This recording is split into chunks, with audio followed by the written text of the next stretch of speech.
સમાચારમાં વાત કરીએ છોટાઉદેપુરની તો છોટાઉદેપુર જિલ્લામાં ખોટી સરકારી કચેરી ઊભી કરીને ₹4,15,00,000ના કૌભાંડ આચરવામાં આવ્યા છે।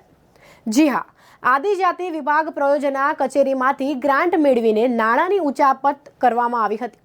પોલીસે ગુનો નોંધી કાર્યવાહીને હાથ ધરી છે। જી હા, છોટાઉદેપુર જિલ્લાના બોડેલી ખાતે ખોટી કચેરી ઊભી કરી કાર્યપાલક ઇજનેર સિંચાઈ વિભાગ બોડેલી માટે છોટાઉદેપુર આદિજાતિ વિભાગ પ્રયોજના વહીવટદારની કચેરીએ દરખાસ્ત મોકલવામાં આવી હતી અને ગ્રાન્ટ પાસ કરી નાણાંની ઉચાપટ કરવાનું કૌભાંડ રચવામાં આવ્યું હતું તથા એ કૌભાંડ અત્યારે હાલ ઝડપાયું છે, જે અંગે ₹4,15,00,000ના કૌભાંડનો પર્દાફાશ થતા સમગ્ર સરકારી આલમમાં ચકચાર મચી ગયો હતો।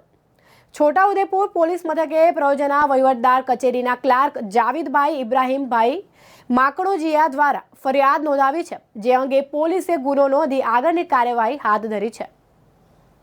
10 ના રોજ છોટાઉદેપુર પોલીસ સ્ટેશનમાં એક ગુનો રજીસ્ટર કરવામાં આવ્યો છે, જેના ફરિયાદી છે જાવીદભાઈ ઇબ્રાહીમભાઈ, જેઓ જુનિયર ક્લાર્ક તરીકે ફરજ બજાવે છે।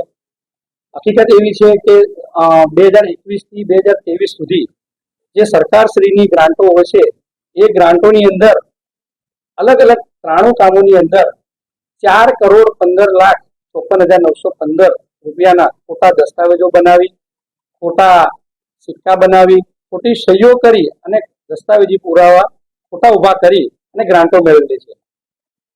સંદીપ રાજપૂત નામનો જે વડોદરાનો ઈસમ છે, એ ખોટો કાર્યપાલક ઇજનેરનો હોદ્દો ધરાવું છું એમ કરી અને એને ગ્રાન્ટ મેળવેલી છે। દરખાસ્તો મોકલી, મીટિંગમાં પણ આવતો હતો અને એને ગ્રાન્ટ મેળવેલી છે।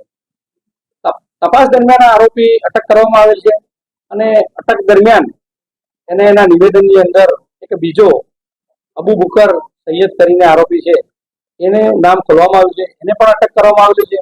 આ બંને આરોપીઓ ભેગા મળી ગુનાહિત કાવતરું રચી અને એક કાર્યપાલક ઇજનેર ખોટો ઉભો કર્યો, ખોટા દસ્તાવેજો ઉભા કર્યા, ખોટી સહીઓ, ખોટા સિક્કા બનાવી અને બોરેલી ખાતે તેમની ખોટી ઓફિસ ઊભી કરી અને આ ગુનાહિત કૃત્યને અંજામ આપેલો છે।